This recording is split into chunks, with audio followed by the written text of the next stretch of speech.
Welcome, Sister Beauty Nanaya. Thank you, man. How God are bless you? you. I'm fantastic. You're looking beautiful indeed. Amen. God Thank bless you. Jesus. So I know that God has done a lot for you, and I want you Amen. to share with us your experience of those moments of bleeding non-stop for 25 years. And we know that in the Bible, a woman suffered 12 years of such shame. And for Jesus, he says, if you believe in me, greater things than this would you do. And of Amen. course, God has doubled the testimony. Amen. Glory be to his name. Hallelujah. So go Hallelujah. ahead, share with us. Mommy, from when I was a young child, when I first got my period, Which is what age? I was 10. Okay. Um, between The periods. devil likes to catch people at a very young age. Eh? Yes. 10 yes. years, 11 years, 12 years. Amen. Amen. Between periods, it started off as a brown discharge, and I didn't know what it was, and I felt like I smelled all the time, and it got worse and worse and worse, and the bleeding just turned into a red discharge. When it was brown discharge, I went to the doctor, and he said, "Oh, it's just blood," but he didn't tell me. He didn't think it was a problem. And as I got older, it got worse and worse to the point when in my 30s, the bleeding was so bad that it was as if I had my period all the time. Wow. And I was losing a lot of iron. I was very anemic. I was very depressed because I felt like I was smelling all the time. Oh my God. And I just felt like I was nobody. Oh. You know, I had a lot of people around me who said, "No, you're fine," but you know, it was beat out of me to say, you know, be good, be happy, be happy. Mm-hmm. But I couldn't stay happy all the time, and so I had in the background all this depression, all this sadness, not knowing my self-worth, always thinking that I was worth less than a human being. So I suffered for this for so long, and I used a lot of medication, birth control pills, so many different things to try to stop the bleeding.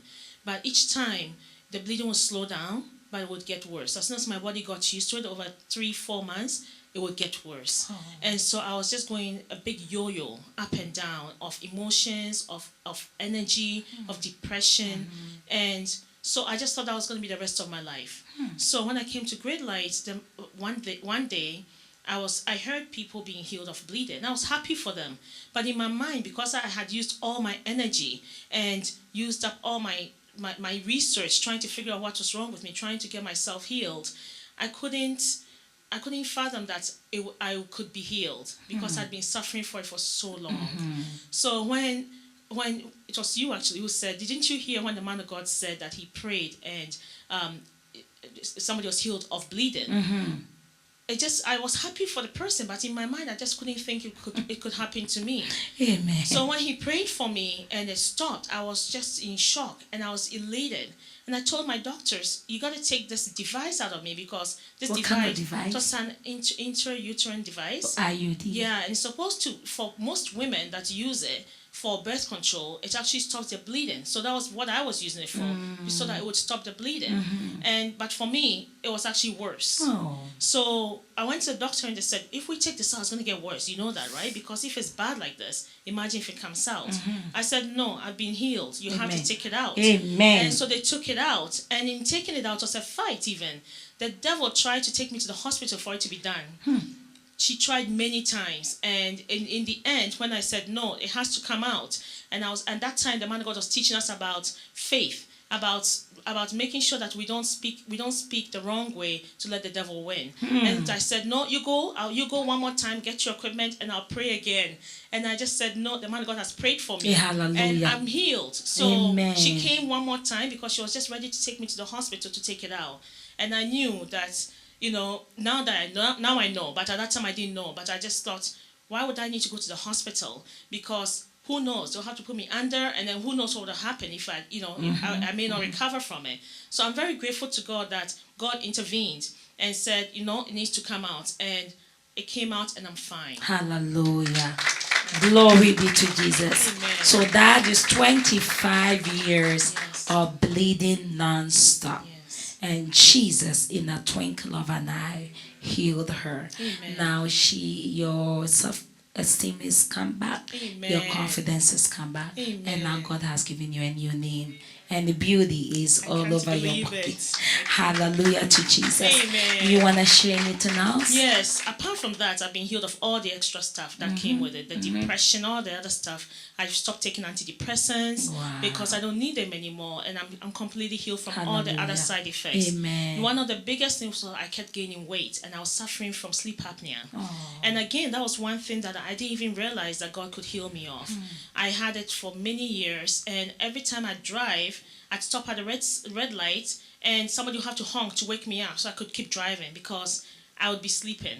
Wow. So they took me to the sleep clinic to find out what was going on. They said I was every time I'd sleep, I would end up I'll stop breathing.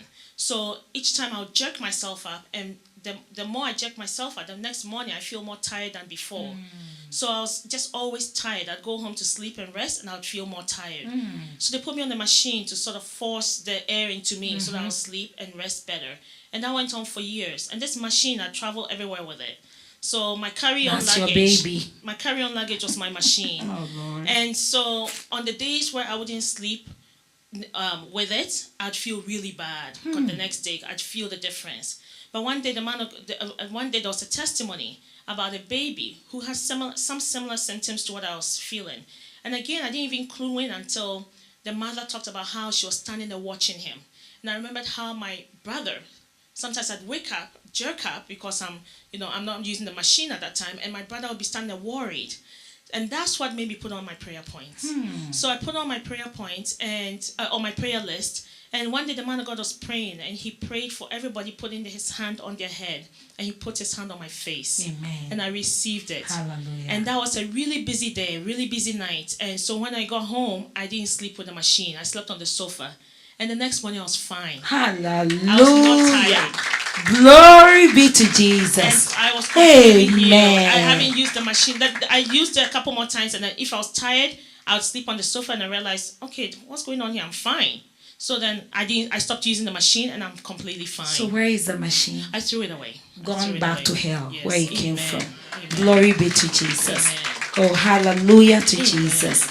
Glory to the King of Kings. Amen. Wow, I'm that very is an grateful to amazing God. testimony. Amen. God bless you for sharing. Thank you, Mommy. Amen.